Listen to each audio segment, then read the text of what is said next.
Muy buenas tardes. Soy el licenciado Sergio Daniel Donofrio, autor de la colección Historia Eclesiástica de la Diócesis de San Rafael. Es un verdadero honor, privilegio estar aquí nuevamente con ustedes, presentando en este caso el tomo 1 de esta apasionante colección.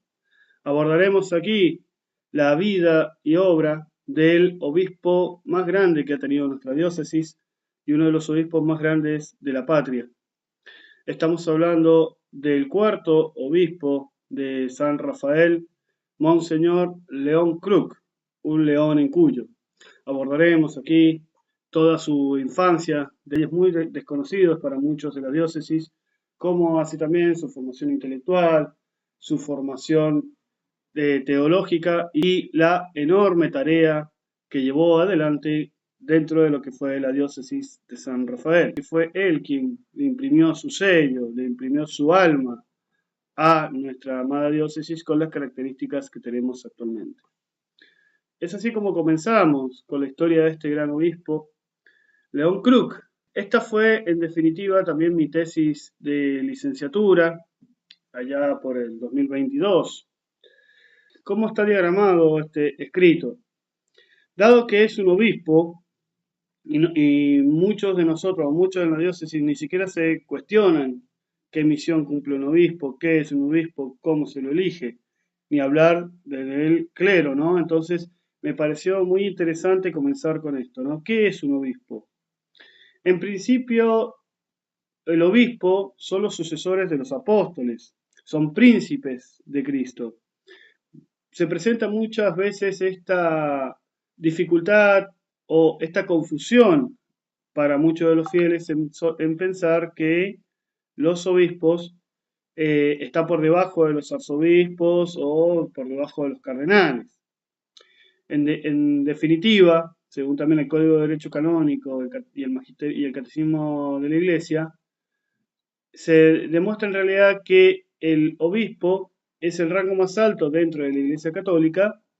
Obviamente que el Papa es el primus inter pares, el primero entre los pares. Quiere decir que es directamente el sucesor de Pedro, por eso es el obispo de Roma. La figura de los arzobispos es una figura casi intermedia, ¿no? Que están a cargo de un arzobispado, pero vamos a lo que son los cargos propios, el máximo es el obispo, ¿sí? A su vez, tenemos el caso de los cardenales, que son obispos ordenados por el Papa bajo este título para elegir al futuro sucesor de Pedro. Ahora bien, ¿cómo se nombra un obispo? Recordemos que el obispo es un cargo, en principio, vitalicio, no obstante, un obispo puede renunciar a su cátedra y volver a ser un simple sacerdote. ¿Cómo se lo nombra? En primera instancia, de 5 años de edad o mayor. A su vez, debe ser licenciado o doctorado en filosofía o teología, algunas otras características morales como de buena fama, insigne por el fervor y la fortaleza de su fe. A su vez, en cuanto a su vida espiritual, debe ser un hombre de profunda oración. Recordemos que el obispo debe guiar a toda una diócesis, por ende tiene que tener esta comunicación permanente, esta oración profunda y permanente con Dios. En cuanto al trabajo en la diócesis, el obispo no está solo, sino que trabaja en conjunto con los sacerdotes, que son los multiplicadores y colaboradores de la tarea del obispo. Es así como el obispo, con su prudencia, sabrá guiar y ubicar a sus sacerdotes dentro de las diferentes parroquias que él designe dentro de su diócesis, a fin de que puedan guiar al rebaño de Cristo. Hay que tener en cuenta otra cosa, que ¿qué es una diócesis? También, ¿no? Una diócesis es una porción del pueblo de Dios ubicado en un territorio específico. Ya en otros tomos hemos explicado cómo está dividida en el caso de Cuyo la diócesis, ¿sí? Hasta llegar a los tiempos de la diócesis de San Rafael. Obviamente algo que también hay que tener en cuenta es que la decisión final de la designación del obispo corresponde a la Santa Sede. El león con el báculo otorgado por Cristo. Es aquí donde comenzamos a abordar parte de la historia personal de Monseñor León Kruk. Veremos su formación, cuándo nació, el verdadero lugar de nacimiento, porque si bien sabemos que León Kruk es argentino, muchas veces se tendía a confundir o a pensar que él mismo había nacido en la ciudad de Apóstoles. En realidad nace en Concepción de la Sierra. Pero bueno, ahora ahondaremos también en eso. Observaremos parte de su vida pastoral, de su acción en Corrientes, para posteriormente llegar a San Rafael. Bien, como dijimos, Monseñor León Kruk va a nacer en el año 1926 en un pueblo en ese momento más pequeño, como lo fue en este caso Concepción de la Sierra. Es un pueblo contiguo a la ciudad de Apóstoles. No obstante, ¿qué sucede aquí? ¿Por qué Monseñor Kruk figura en todos los certificados, en toda la documentación, nacido en Apóstoles? Se establece en la documentación que Monseñor León Kruk ha sido nacido en Apóstoles. No obstante, mediante los diferentes testimonios y diferente documentación emanada también por sus familiares directos, llegamos a la conclusión de que su verdadero lugar de nacimiento fue Concepción de la Sierra. Pero, ¿qué es lo que ha sucedido? Como suele pasar en la mayoría, en muchos casos, en su momento, Concepción de la Sierra no contaba con un registro civil. Es por ello que, al ser una circunscripción más pequeña que Apóstoles, muchos de los nacimientos que se producían allí se asentaban en Apóstoles.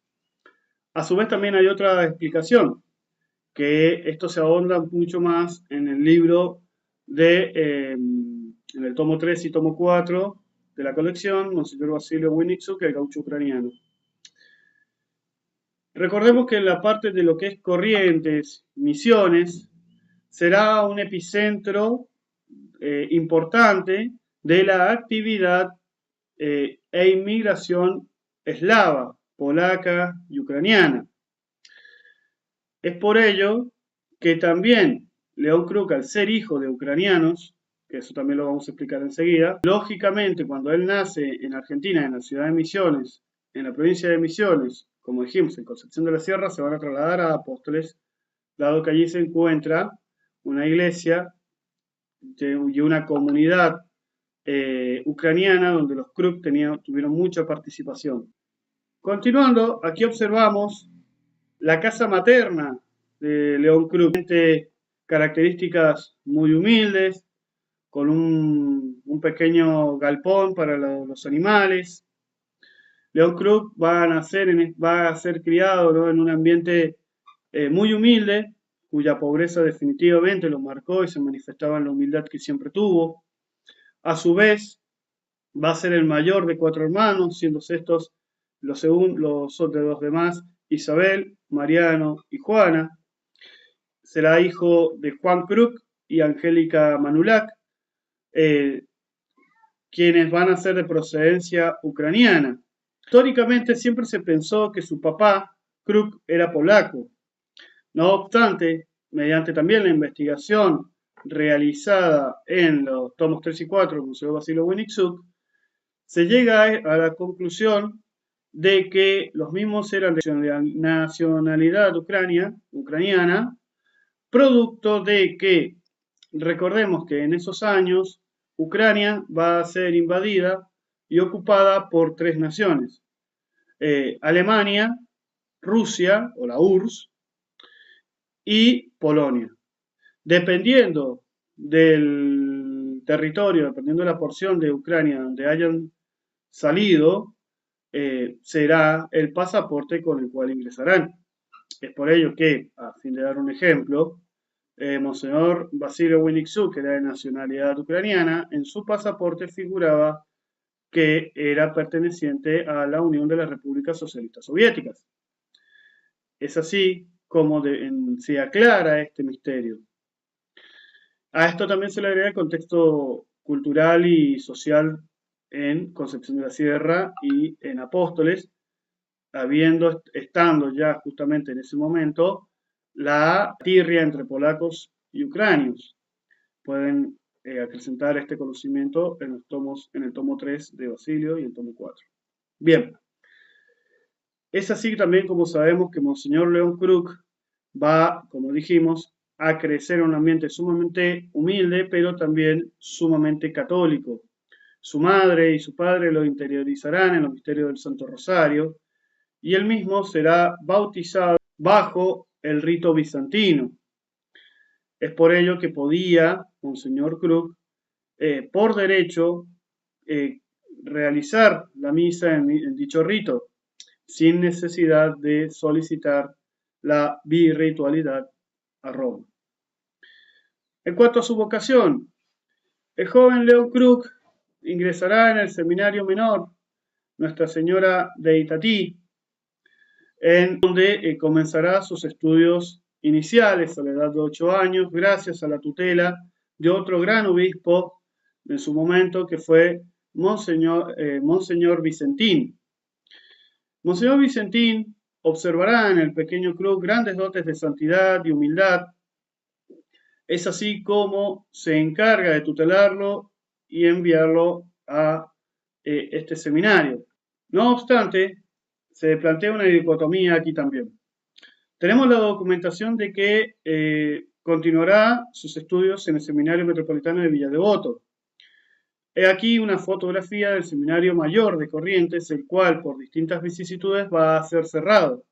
Es por ello que a la edad de 12 años, Monseñor León Kruk saldrá del Seminario Menor y estará un tiempo con sus padres. León Kruk continuará sus estudios posteriormente en el Seminario de Villa Devoto.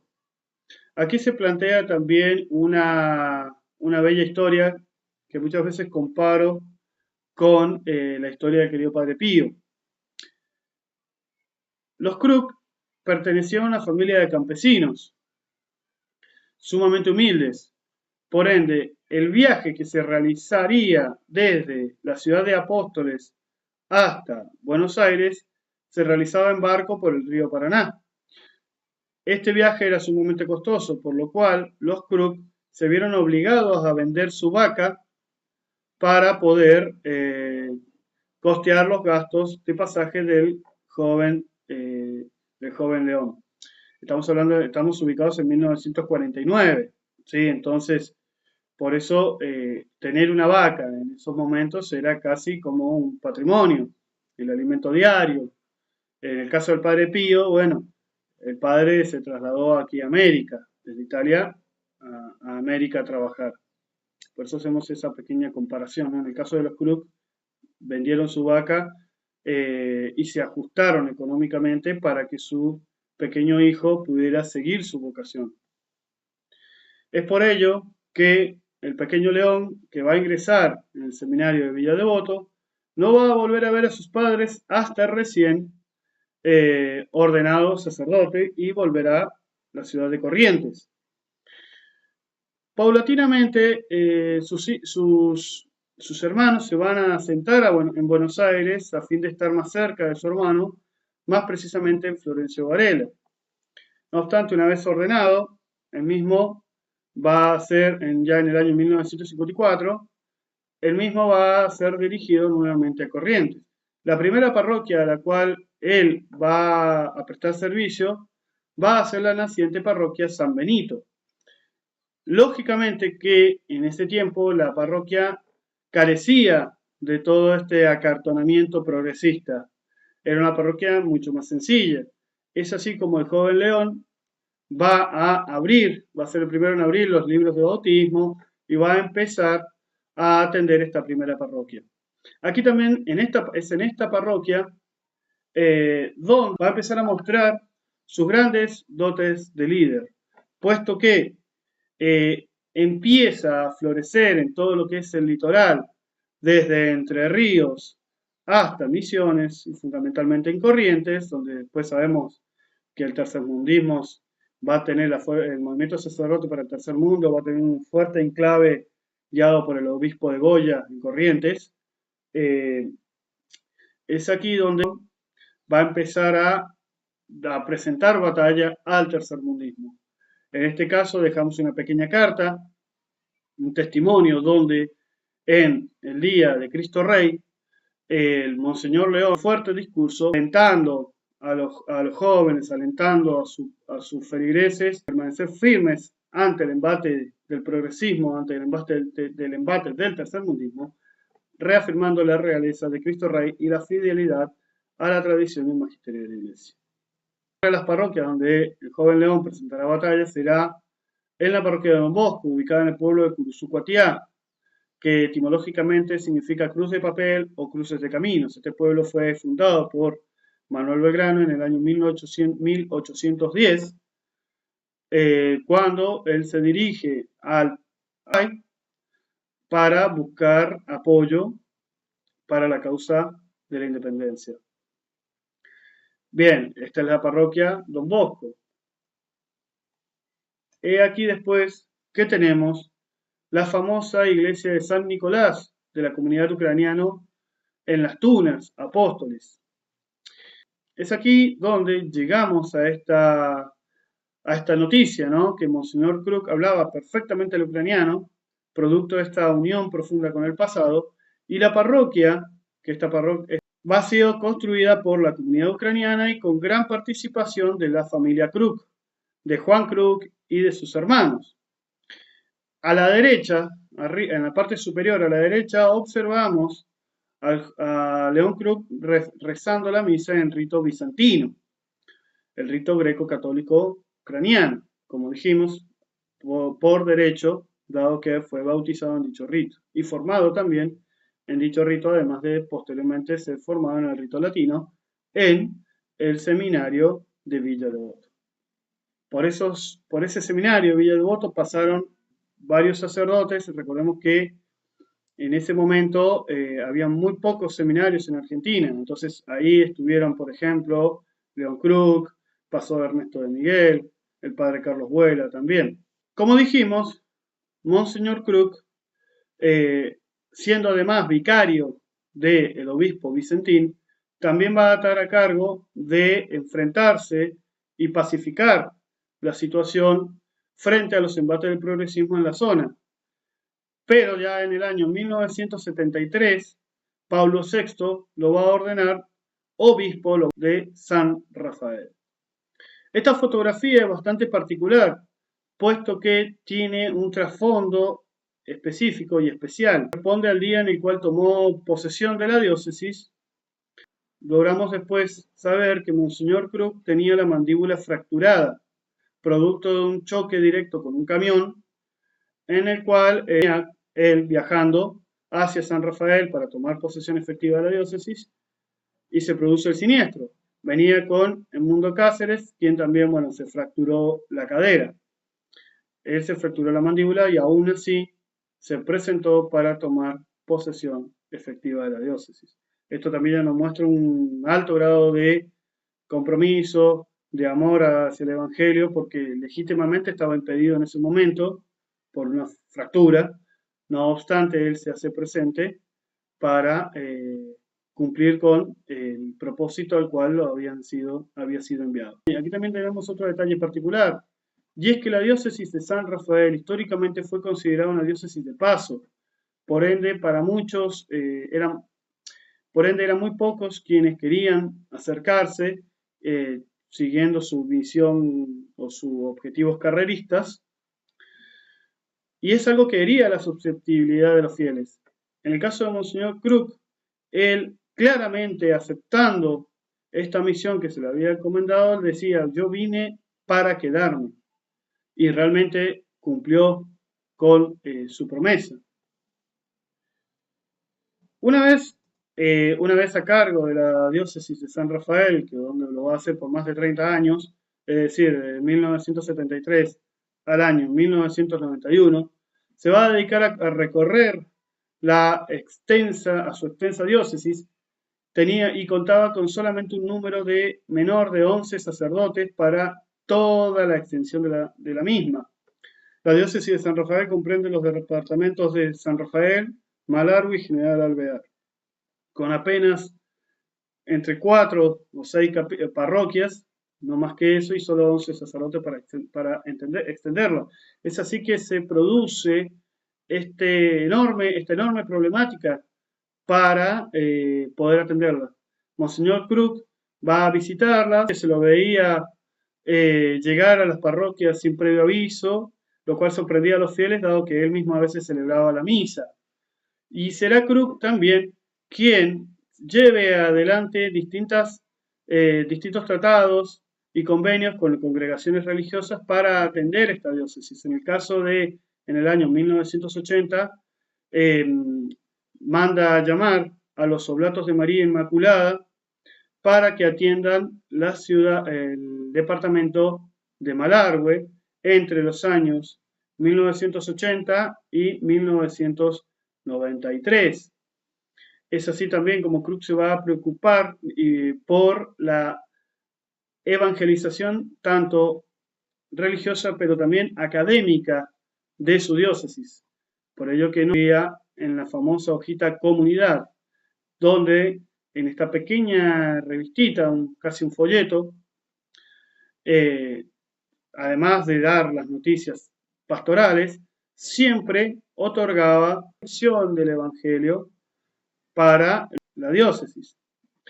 Posteriormente saldrá para ello el libro Mano a mano con el obispo de San Rafael del año 1988, estando él todavía en vida, donde recapitulará las primeras partes de estos sermones de Monseñor Krug. Es allí donde se condensa toda su teología.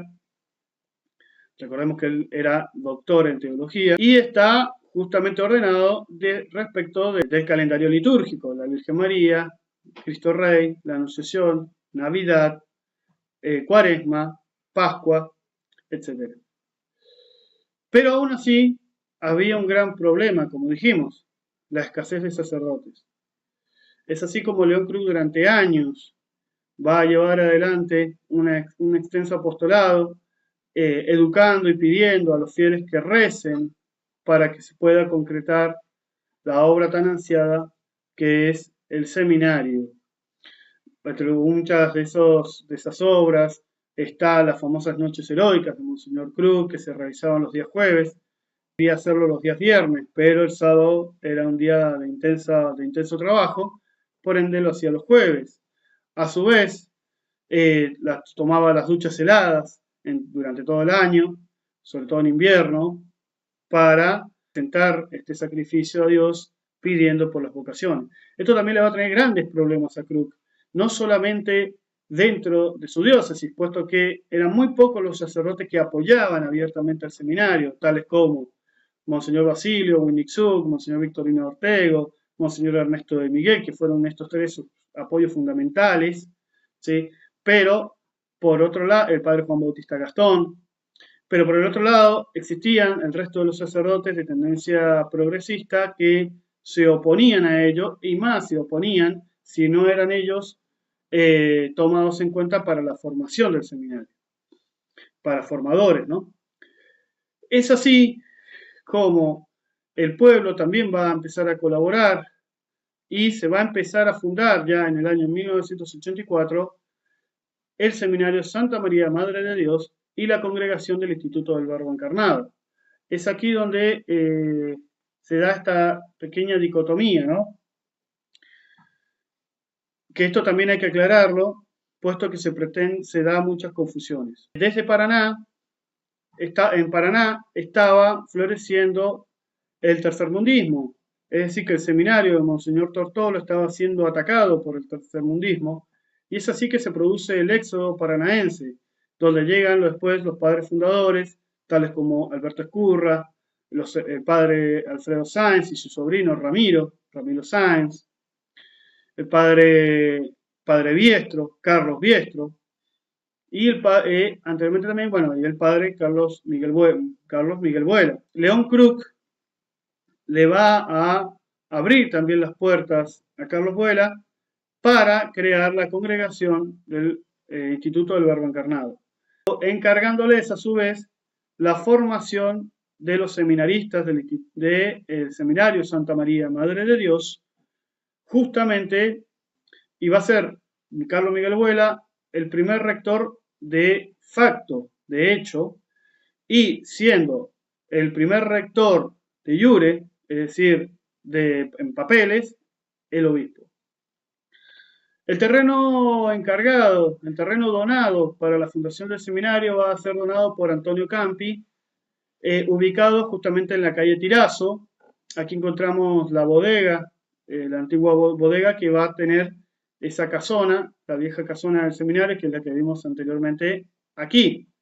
Lógicamente que esta casona ahora, bueno, después fue remodelada, pero en ese momento no era un lugar propio o con las instalaciones necesarias para un seminario. No obstante, aún así se pusieron manos a las obras y en pos del reinado social de Cristo se crea y se inaugura el seminario, que también va a tener la oposición férrea desde el arzobispado de Mendoza y también del mismísimo gobierno argentino, como el gobierno de Ricardo Alfonsín, masón de grado 33. La antigua casona tenía el comedor que funcionaba en el sótano, apenas 7 baños y 4 habitaciones.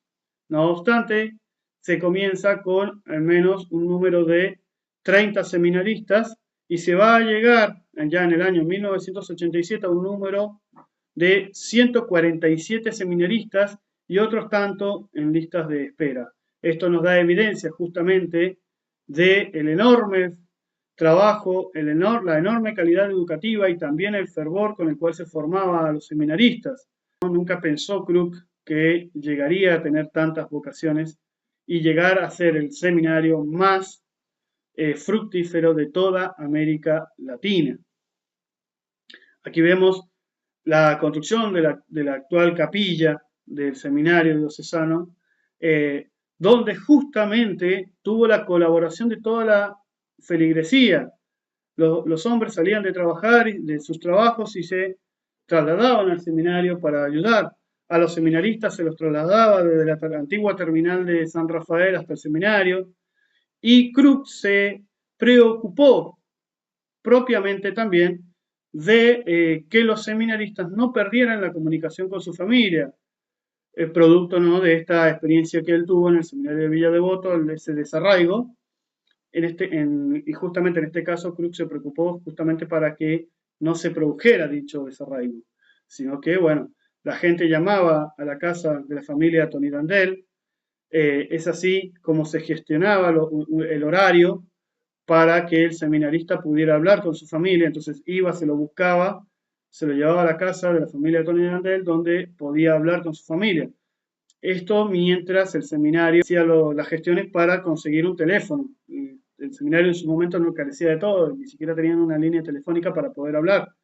Entonces, es así, lo que quiero rescatar entonces es cómo los mismos fieles ayudaban al seminario. Lo llamaban nuestro seminario, nuestros seminaristas. Es por ello que era tan querido y es tan querido, fue tan doloroso el cierre del seminario. Es así como el 25 de marzo de 1984 se funda oficialmente el Seminario Santa María Madre de Dios y el Instituto del Verbo Encarnado. Aquí podemos ver una foto histórica donde están compartiendo.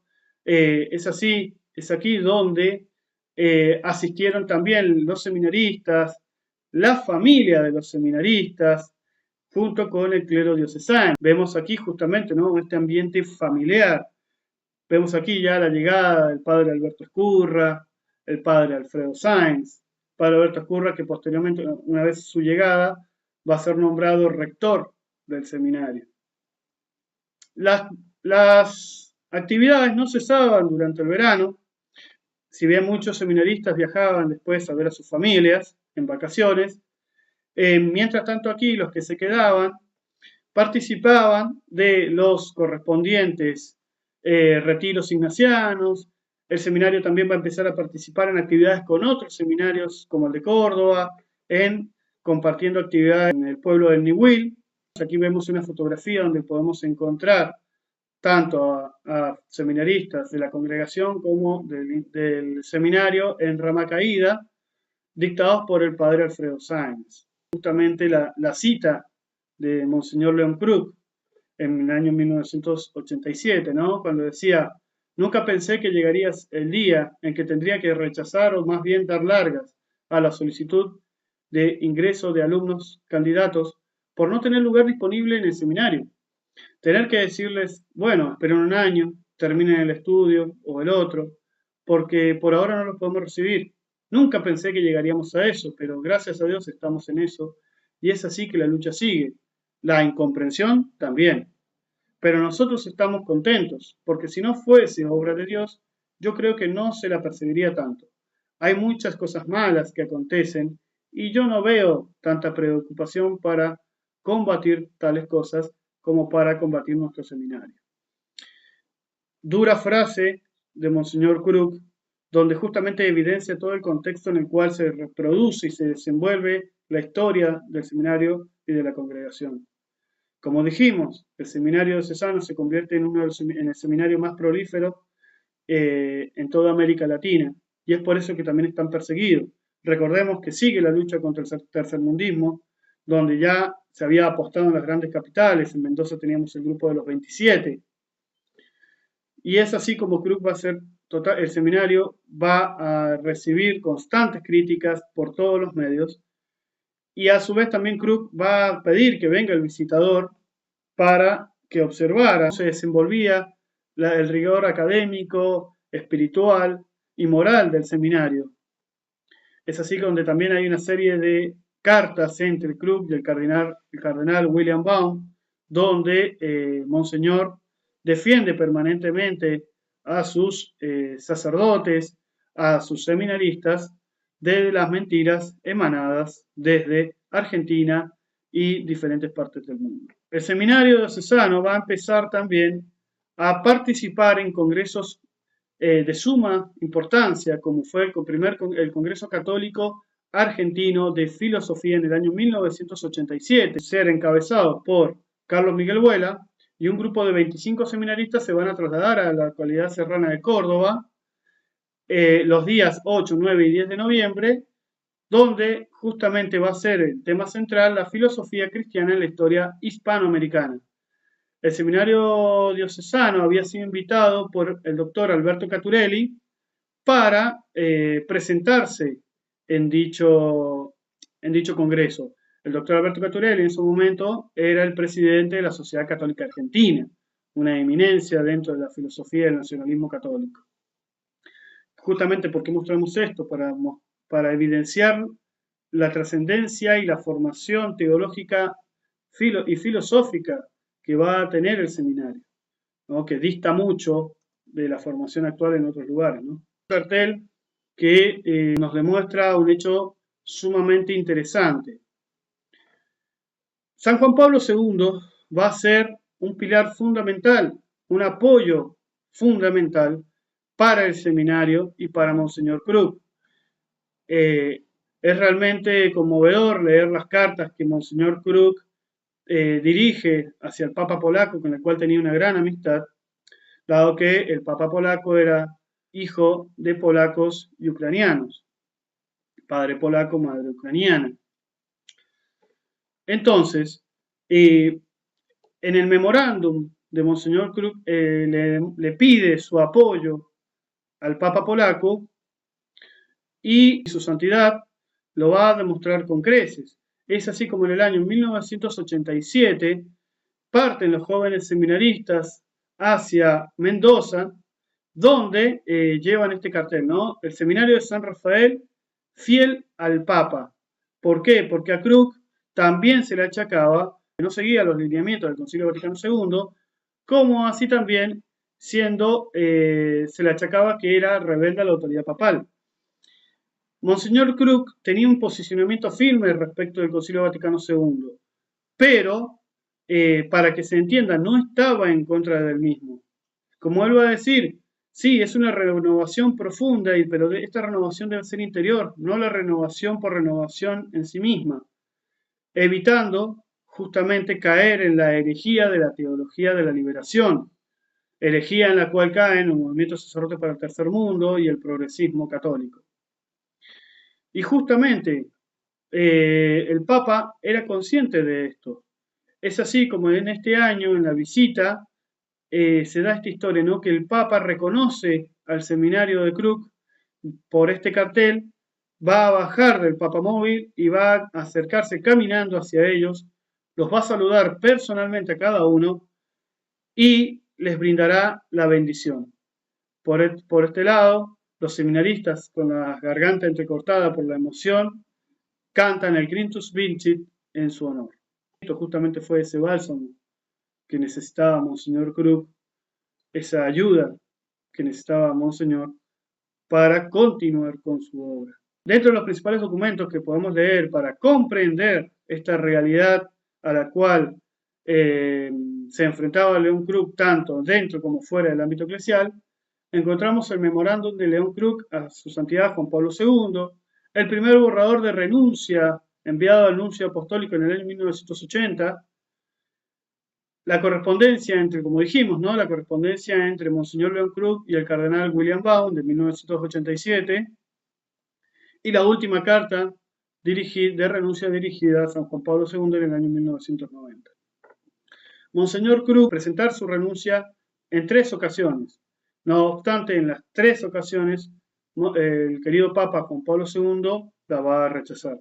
En una de ellas fue cuando se encontró con el cardenal William Baum por entregarle en mano la correspondencia para evitar justamente la tergiversación que ya se había acontecido anteriormente entre las cartas.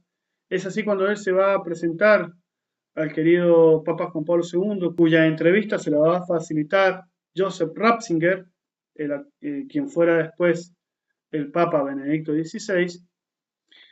Y en esta entrevista en particular, Monseñor Krug le va a manifestar nuevamente al Papa su solicitud de renuncia, lo cual el santo polaco le va a decir, el Papa tampoco quiere seguir siendo Papa, pero debe continuar. Se dio media vuelta y se fue. ¿Qué quiere decir esto? Nos demuestra también el trato que tienen los santos entre sí. Esas palabras simples, pero cargadas de sentido y directas, ¿no? Continuamos ahora con otro de los lineamientos que caracterizan a San Rafael, que fue sumamente recalcado por Monseñor Krug, que es el uso de la sotana. Hoy en día, la sotana ha caído en desuso en muchas, digamos en casi todas las diócesis del país. No obstante, en San Rafael prevalece y se debe a la formación misma de Krug y de los formadores. Monseñor Krug, aquí hemos rescatado 2 testimonios muy claros. Resulta que siempre Monseñor Krug se enojaba cuando él veía que un sacerdote moría sin sotana, porque Monseñor Krug decía que son hombres de Dios, por ende deben distinguirse de los demás. Y en esto también tiene mucha razón.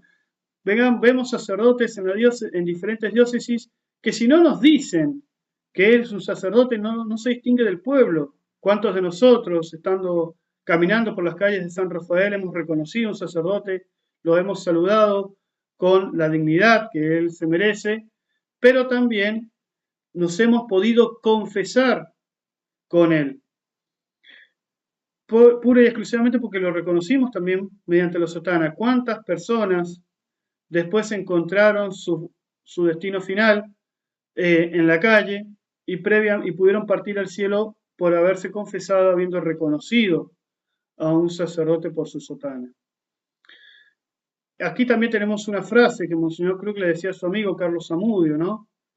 Mira, Carlos, cuando vos vas al médico, ¿preferís que te atienda un médico con guardapolvo o uno vestido como cualquier otra persona? A lo cual Carlos le responde, y a mí me gustaría que me atienda a alguien que tiene guardapolvo. ¿Ves? Lo mismo pasa con el sacerdote. Tenemos que distinguirlos de los demás. Claro y preciso. Krug va a ser este defensor de la sotana, que es lo que hoy en día distingue al sacerdote, y justamente después de los lineamientos del concilio, el tercermundismo, que malinterpreta los lineamientos del concilio y en rebeldía herética ataca a la verdadera tradición de la Iglesia. Justamente aquí tenemos, ¿no?, la lucha de Krug con el tercermundismo. ¿Qué sucede? Los movimientos del sacerdote para el tercer mundo se van a asentar en las grandes capitales. Como dijimos, se asientan también con el grupo de los 27 en Mendoza capital. A su vez, los movimientos de sacerdotes para el tercer mundo, integrado exclusivamente por sacerdotes, va a tener contacto directo con agrupaciones terroristas y guerrilleras de los años 70, como van a ser Montoneros, ERP y demás. Es decir, también en un organismo armado. Aquí justamente vamos a tener también una de las personalidades que fue el sacerdote Enrique Angelelli, ¿no? Que con fuertes filiaciones con Montoneros, ¿no? El tercermundismo va, como dijimos, a malinterpretar, va a desvirtuar, a licuar la fe mediante la errónea interpretación de los lineamientos del Concilio Vaticano II y amparados en la Populorum Progressio de Pablo VI, teniendo en cuenta, ¿no?, esta deformación, viendo al sacerdote como uno más del pueblo, pero pegándolo a la acción social o a la acción gremial. Muchos sacerdotes incluso van a cerrar iglesias como en forma de protesta, sacerdotes, los famosos sacerdotes del cura Villero, los sacerdotes que van a trabajar en los ladrillos, ¿no?, en la construcción, en los barrios, dejando de lado la formación teológica y espiritual de los fieles en la iglesia, dejando sin atender las parroquias, ¿no?, en pos de esta herejía de la teología de la liberación. Yo creo que ser completamente consciente de este peligro, y es por ello que ya se venía enfrentando a ellos en Corrientes. No obstante, también hay una carta de León Krug, donde se van a oponer al gobernador de Corrientes en los años 70, producto de la inestabilidad social y económica de la época, donde, bueno, la crisis de Corrientes en ese momento conllevaba también a un enorme hambruna, justamente por eso también la firma Krug, pero no porque haya tenido filiación con el tercermundismo. Ya estando como obispo de San Rafael, es ahí donde presenta el más duro combate y no pueden ingresar el progresismo, el tercermundismo a San Rafael. También tenemos que entender una cosa: el movimiento de sacerdotes del tercer mundo sabía dónde se metía. Ellos intentaron captar las capitales, no tanto las ciudades más pequeñas. Es por eso que en San Rafael no va a haber un enclave del tercermundismo, un enclave de movimientos sacerdotes para el tercer mundo. Sí en Mendoza, pero no pueden avanzar gracias a Krug, sino que en San Rafael va a existir una afiliación a las ideas del modernismo, a las ideas del progresismo, no así a las ideas más radicales del tercermundismo, del movimiento sacerdote para el tercer mundo. Continuamos con una de las grandes difamaciones que se le achacaban a Monseñor Krug, producto de justamente esto, ¿no? Con el Concilio Vaticano II, que se abren aguas dentro de la Iglesia, se generan, ¿no?, estas dos corrientes muy diferentes, el progresismo y el lefebrismo, donde justamente, a ver, aquí Lefebvre, esto hay que entenderlo en el contexto de la época, ¿no?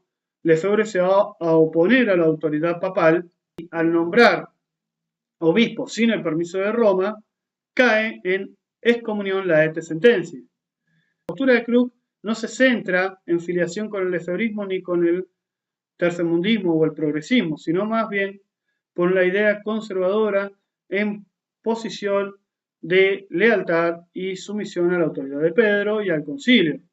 Si eso ya lo vimos anteriormente. Entonces, en sus escritos, Krug va a ser muy duro con el lefebrismo, pero también con el tercermundismo. También hay que entender que en el año 2011 el Papa Benedicto XVI levanta la excomunión a Marcel Lefebvre y a sus obispos, integrándolos nuevamente al seno de la Iglesia, pero habiendo unos pasos previos para ingresar. Aquí tenemos uno de los capítulos más hermosos, donde Monseñor Krug despliega todo su cariño y su amor a nuestra Santísima Madre, la Virgen María. Si hay algo que entender es que nuestra diócesis es profundamente mariana, ¿sí? Entonces, esto también se debe a la catequesis de Krug y de los demás precursores.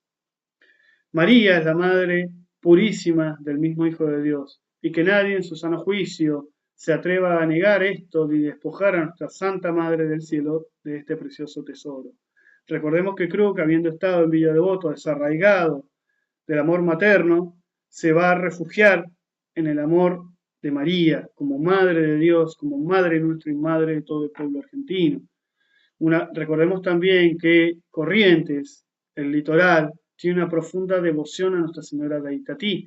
Es por eso que se observa este amor profundamente y eminentemente mariano de todos los sacerdotes de la diócesis y de, en este caso, Monseñor Krug y Argentina toda, ¿no? Es así como Monseñor Krug va a traer la Legión de María a San Rafael.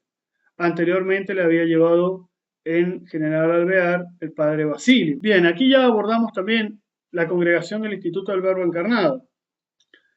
De esto ya hablamos un poco cuando hablamos del seminario. No se los puede disociar, sino que ambos nacen juntos, ¿sí? El 25 de marzo de 1984, justamente cuando León Krug les abre las puertas al padre Carlos Miguel Vuela, le da permiso para fundar la congregación, hacer la experiencia para fundar la congregación y a su vez la formación de los seminaristas del naciente seminario. Es por ello que la congregación del Instituto del Verbo Encarnado como el seminario Santa María Madre de Dios van a compartir la formación, incluso van a compartir el espacio en la vieja casona de la calle Tirazo.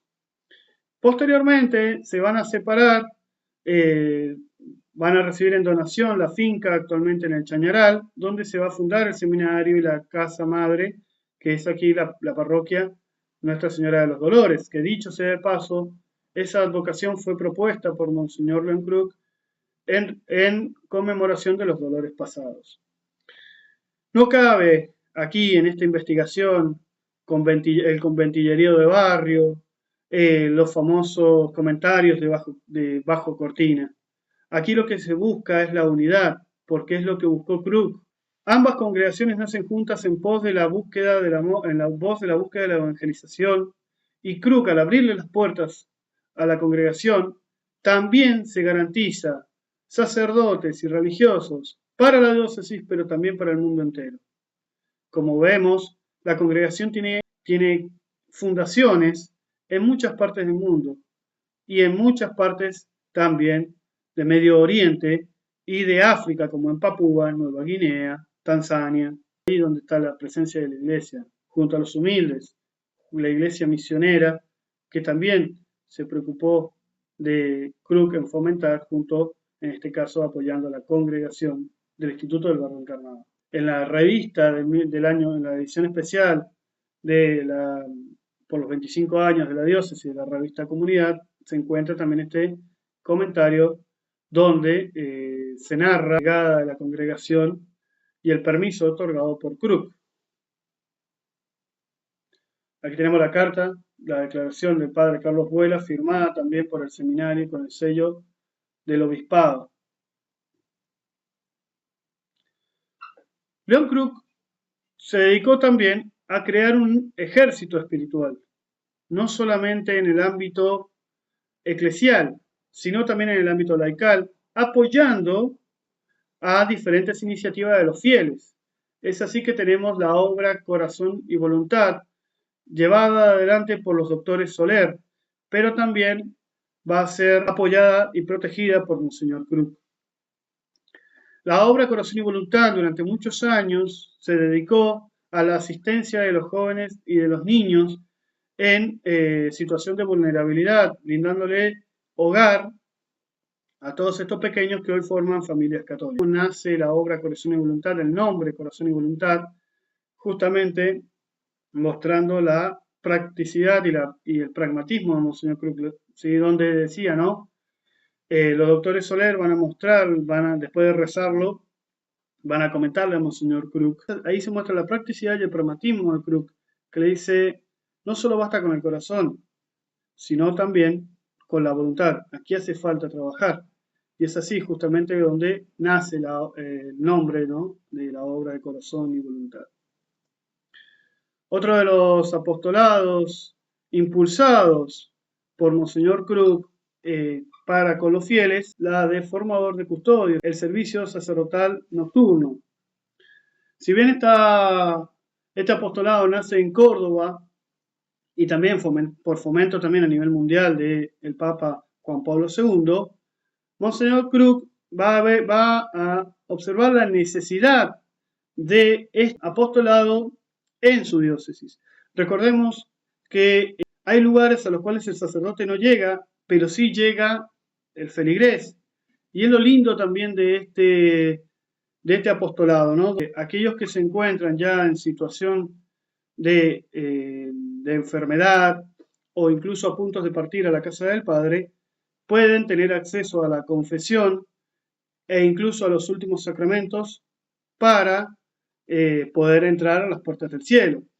Se ha experimentado enormes milagros ya de curaciones, incluso de personas que estaban a punto de morir y al recibir los santísimos sacramentos, la confesión, se sanan o incluso, bueno, en otros casos parten ya a la casa del Padre habiendo recibido estos sacramentos, ganando las puertas del cielo o el purgatorio.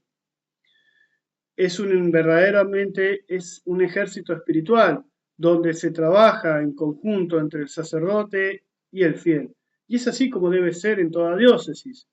Hay cuestiones propias del sacerdocio y cuestiones propias del fiel, pero es un trabajo en conjunto. Y lo hermoso de este apostolado es que en el mismo confluyen ambos ambientes para el bien de los fieles y el bien de la diócesis. Nos adentramos ahora en los últimos años de Monseñor León Krug, específicamente el último día de su muerte, que fue ese 7 de septiembre del año 1991. Nos adentramos ahora en los últimos momentos de vida de nuestro querido pastor, aquel 7 de septiembre del año 1991, en el cual Monseñor Krug, viaje hacia Mendoza, va a llevar para arreglar, ¿no? Refaccionar la vieja impresora Minolca, van a viajar en vehículo y a la vuelta, en su regreso, pasando la famosa Cruz Negra, el vehículo va a perder su control y se va a ir hacia la banquina, por lo cual Monseñor Krug va a ser despedido del vehículo y él mismo le va a caer encima, naturalmente muriendo en el acto. Este suceso va a conmocionar a toda la diócesis, donde se van a enterar sorpresivamente del deceso de su pastor. Sus restos, ubicados bajo la cruz dolorosa de San Juan, en la actual catedral de San Rafael, si uno va en el crucero a mano izquierda, él deseaba que sus restos fueran ubicados en el atrio de la catedral, porque como él decía, yo quiero que cuando muera me entierren en el atrio de la catedral, porque quiero que los sanrafaelinos me pisen por mis miserias. Un obispo realmente santo, un obispo humilde, cuyo funeral va a ser multitudinario, dado que el pueblo necesitaba despedirse de su pastor, de este sacerdote misionense, de este joven obispo que por más de 30 años les enseñó, los instruyó, les mostró con ejemplo viviente cómo transitar el camino de la fe en pos de la búsqueda de conquistar la santidad. Es así como tenemos esta hermosa frase insigne que hasta el día de hoy nos alienta. Hay que ser firmes en la fe, fuertes para defenderla, sin traiciones, sin permisivismos, sin complicidad, sin cobardía frente al mundo. Fuerte y emotiva frase de Monseñor Krug que, vuelvo y repito, nos enseña y nos nutre hasta el día de hoy. Monseñor Krug ruega por nosotros. Muchas gracias.